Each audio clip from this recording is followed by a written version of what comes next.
Tidak berhenti pada persoalan koneksi internet dan juga biaya yang membengkak saja. Tapi persoalan baru muncul setelah beberapa daerah mulai memberlakukan kegiatan belajar mengajar secara tatap muka di tengah pandemi. Seorang siswa sekolah dasar di Tulungagung terkonfirmasi positif COVID-19 pada bulan Agustus. Dalam penelusuran lanjutan ERZ ditemukan 7 orang, yaitu 2 guru dan 5 teman kelas yang sempat melakukan kontak erat.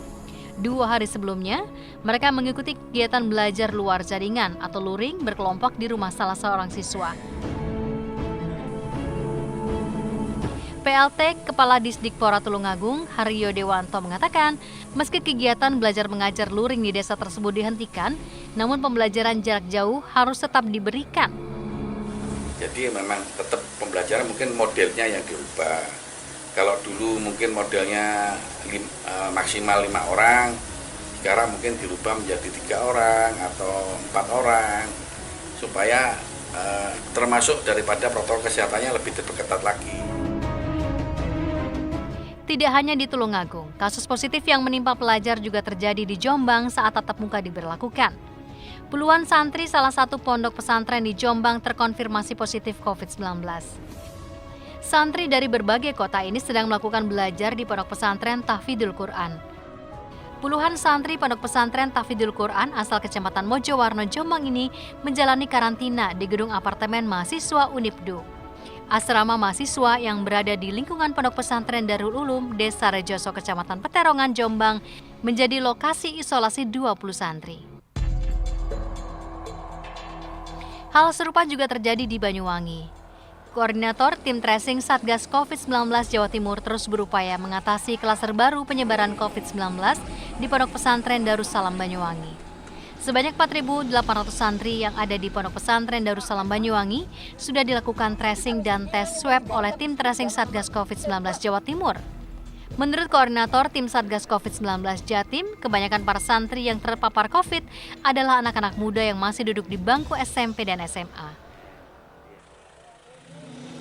Lagi-lagi, klaster Ponpes pun muncul di Kota Batu. Sebanyak 31 santri Ponpes Al-Izzah International Boarding School terkonfirmasi COVID-19. Adanya klaster Ponpes menjadi perhatian khusus Gubernur Jawa Timur, Hovifah Indar Parawansa, dan meminta seluruh pondok pesantren di Jawa Timur memperketat protokol kesehatan guna meminimalisir kasus baru. Sebetulnya kan sudah dilakukan antisipasi berlapis-lapis ya. Saya juga kemarin sore saya sampaikan ke Pak Kanwil Kemenak supaya Pak Kanwil Kemenak juga bersama-sama membangun koordinasi, karena dulu kan ada surat edaran Kementerian Agama bagaimana proses pesantren ketika akan menerima santri dan seterusnya. Setelah ditemukan kasus positif di lingkungan Ponpes, Satgas COVID-19 Pemprov Jatim melakukan tes swab kepada 738 orang di Ponpes Al-Izzah. Dan hasilnya, sebanyak 31 orang yang terdiri dari santri, pegawai, dan pengelola Ponpes dinyatakan positif COVID-19.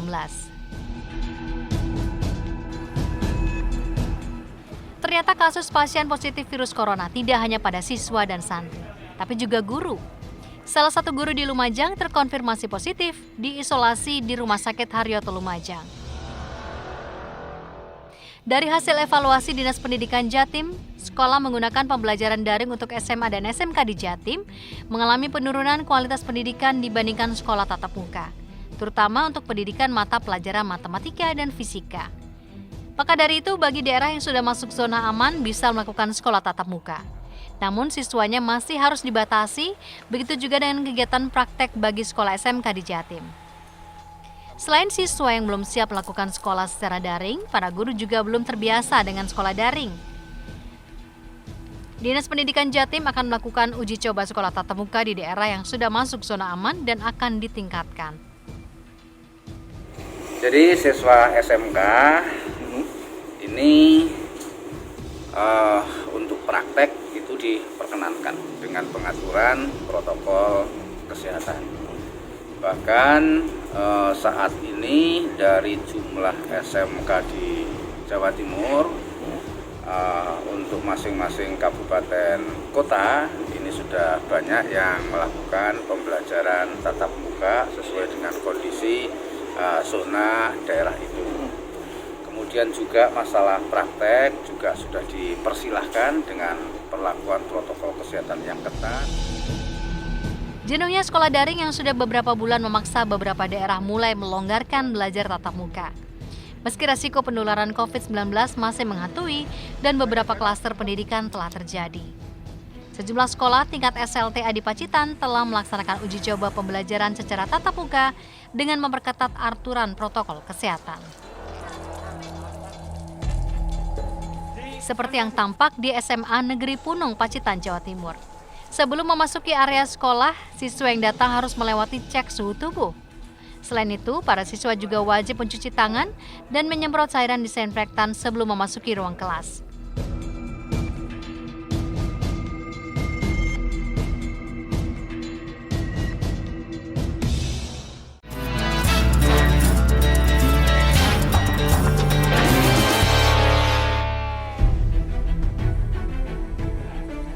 Sementara itu, pembelajaran sistem tatap muka untuk SMA dan SMK di Jombang belum bisa dilakukan.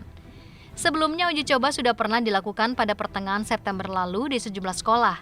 Tapi lantaran kasus terkonfirmasi COVID-19 masih tinggi, pembelajaran tatap muka dihentikan sementara waktu. Seperti inilah suasana SMA Negeri 3 Jombang saat sekolah menghentikan pembelajaran tatap muka. Sejumlah ruangan masih tergembok rapat dan tidak digunakan pembelajaran. SMA Negeri 3 ini menjadi salah satu sekolah yang sudah menggelar uji coba belajar tatap muka. Konfirm COVID di Jombang juga. Nah, minggu-minggu kemarin itu kan trafiknya naik lagi ya di Jombang. Nah, itu memang untuk antisipasi semacam itu kita beberapa sekolah memang kita untuk sementara kita PTM-nya kita tunda dulu.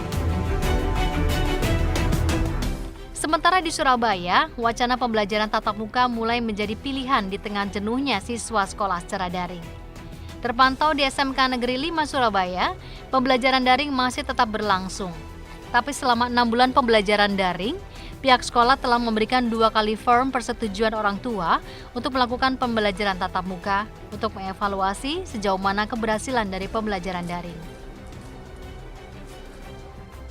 Heru Mursanyoto, Kepala SMK Negeri 5 Surabaya menyebutkan jika hasil evaluasi pembelajaran daring menunjukkan sebesar 25% siswa merasa kurang bisa memahami materi pelajaran.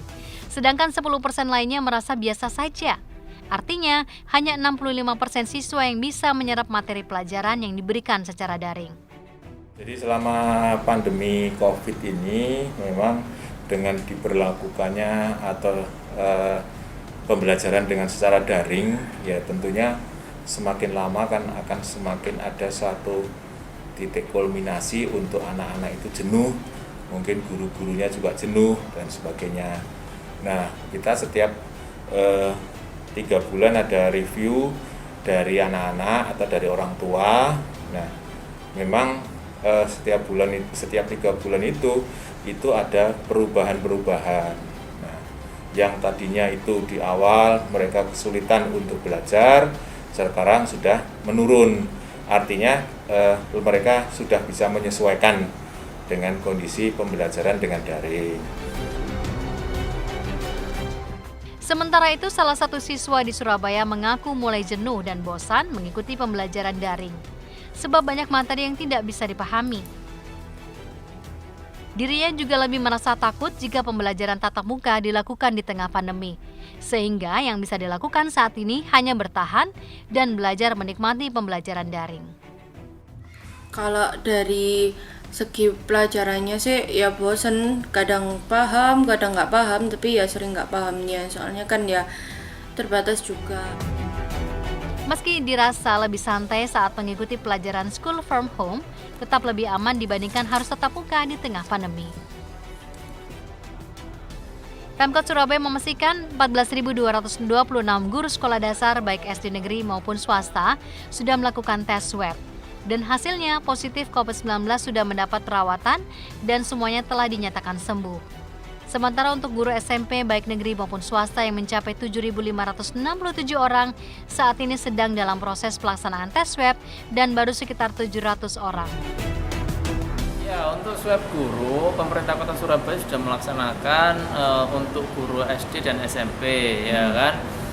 Untuk guru SD sendiri sudah dilakukan swab semua. Jumlah yang sudah dilakukan swab sekitar 14.226, ya kan.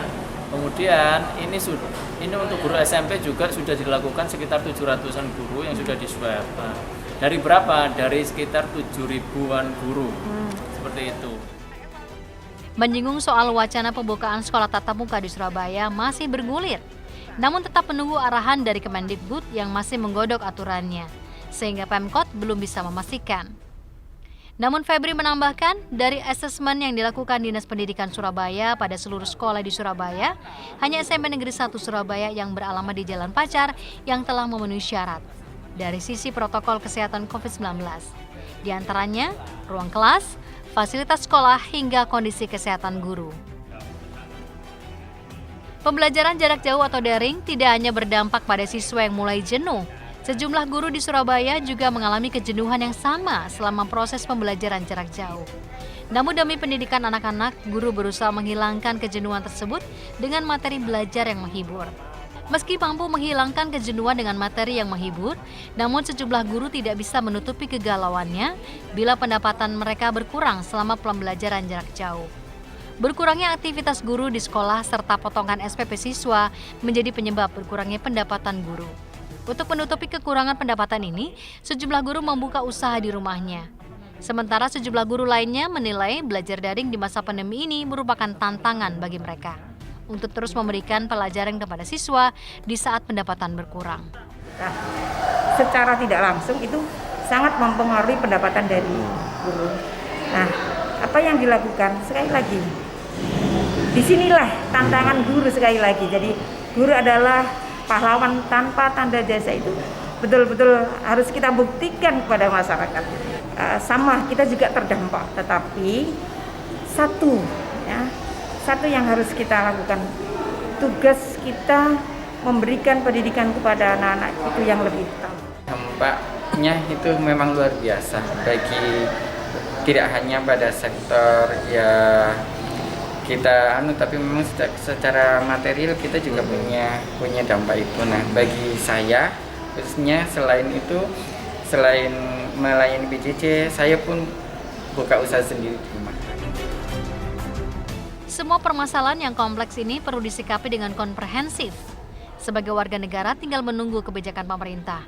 Apakah terus memberlakukan pembelajaran daring yang entah sampai kapan berakhir atau memilih membuka sekolah dengan segala resiko bisa tertular COVID. Para guru dan orang tua kini berharap pandemi COVID-19 segera berakhir agar siswa kembali ceria dengan belajar di sekolah. Dengan siswa kembali belajar di sekolah tidak hanya membuat siswa senang, tapi juga orang tua dan guru yang pastinya pendapatannya akan kembali normal. Permasalahan dan masih carut-marutnya kebijakan tentang pembelajaran secara daring memicu pro dan kontra. Masukan dari stakeholder di bidang pendidikan perlu dijadikan acuan yang tetap. Mengedepankan protokol kesehatan COVID-19 dan keselamatan siswa yang sedang belajar menjadi poin penting. Maka diharapkan adanya solusi terbaik bagi semua pihak dalam rangka peningkatan kualitas pendidikan di Indonesia. Saya Helmi Kahal, sampai jumpa di Sorot episode selanjutnya. Sorot mengungkap fakta di balik peristiwa.